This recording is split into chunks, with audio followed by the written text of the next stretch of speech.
Pernah kebayang nggak gimana jadinya kalau cinta seorang ratu pada kerajaannya malah jadi kutukan terbesarnya? Nah, mari kita bedah kisah pengorbanan tragis dari Vexana. Di sini kita bakal coba jawab satu pertanyaan penting. Gimana caranya kerajaan yang tadinya bersinar terang di sebelah kiri ini bisa berubah total jadi kota mati yang suram banget di sebelah kanan? Oke, kita mulai ceritanya dari awal ya. Jauh di sebuah kerajaan yang makmur banget, namanya Richburg. Di sana, Ratu Vexana yang bijaksana dan Raja Atticus yang ia cintai memerintah dengan adil dan penuh kasih. Pokoknya ini tuh masa keemasan banget. Di bawah kepemimpinan mereka, kerajaannya maju pesat, jadi simbol kedamaian. Semua orang bahagia, semua orang makmur. Ya kayak di negeri dongeng gitu deh. Sempurna. Tapi namanya juga cerita, pasti ada konfliknya kan? Nah, semua keindahan dan kesempurnaan itu hancur lebur gara-gara kedatangan sesosok penggoda iblis bernama Alice. Alice ini dengan pesonanya yang gelap berhasil memikat Raja Atticus. Pikirannya diracuni, hatinya dibelokkan dari sang ratu dan juga tanggung jawabnya. Dan dari sinilah awal mula malapetaka itu. Gara-gara sang raja udah nggak peduli lagi sama kerajaannya, keputusasaan mulai menyebar kemana-mana. Nggak lama kemudian, wabah kegelapan yang sesungguhnya mulai menjangkiti setiap sudut negeri yang tadinya penuh cahaya itu. Vexana, sang ratu, cuma bisa nontonin semua yang dia bangun, semua yang dia sayangin, hancur berantakan di depan matanya. Dia pun dihadapkan pada pilihan yang, ya ampun, mustahil banget. Coba deh kita pikirin bareng. Kalau kalian ada di posisi dia, sejauh mana kalian bakal berjuang buat nyelamatin semua yang kalian cintai? Nah, pertanyaan inilah yang harus dijawab Vexana.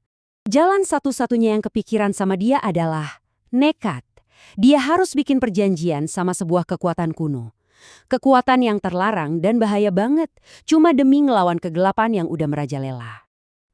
Tapi, kekuatan sebesar itu jelas nggak gratis kan? Ada harga yang harus dibayar, dan harganya luar biasa mengerikan. Harga yang harus dia bayar? Kemanusiaannya sendiri. Betul, untuk menyelamatkan kerajaannya, Vexana harus merelakan jiwanya untuk rakyat yang sangat ia cintai. Dan transformasinya benar-benar ngeri. Tubuhnya jadi pucat dan mengerikan, wujud manusianya hilang selamanya. Tapi ada yang aneh, saat kutukan itu mengambil jiwanya, kutukan itu juga menyelamatkan rakyatnya. Mereka bangkit lagi, tapi sebagai pasukan mayat hidup.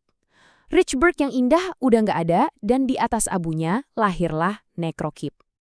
Oke, sekarang Vexana udah jadi penguasa mayat hidup yang bikin merinding. Tapi, ternyata dia nggak sendirian di dunia barunya ini. Salah satu kekuatannya yang paling dahsyat, dia bisa manggil semacam kesatria penjaga raksasa. Ini tuh kayak simbol dari sumpahnya dia buat terus ngelindungin rakyatnya. Bahkan setelah mereka semua mati.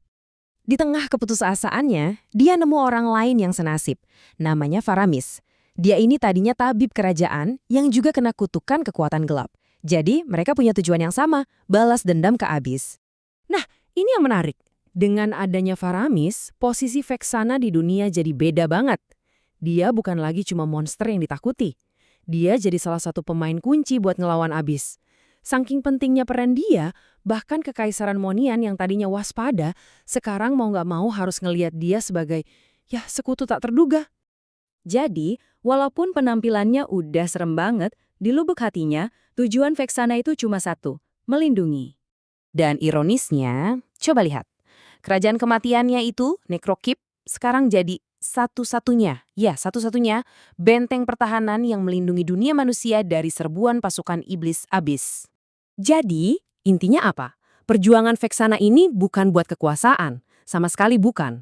Semuanya didorong oleh dendam, dan mungkin secercah harapan buat ngembaliin semua yang telah hilang darinya. Nah, ini yang bikin kita mikir kan, sebenarnya Vexana ini monster yang harus kita takuti, atau justru pahlawan paling setia yang pernah dimiliki oleh kerajaannya?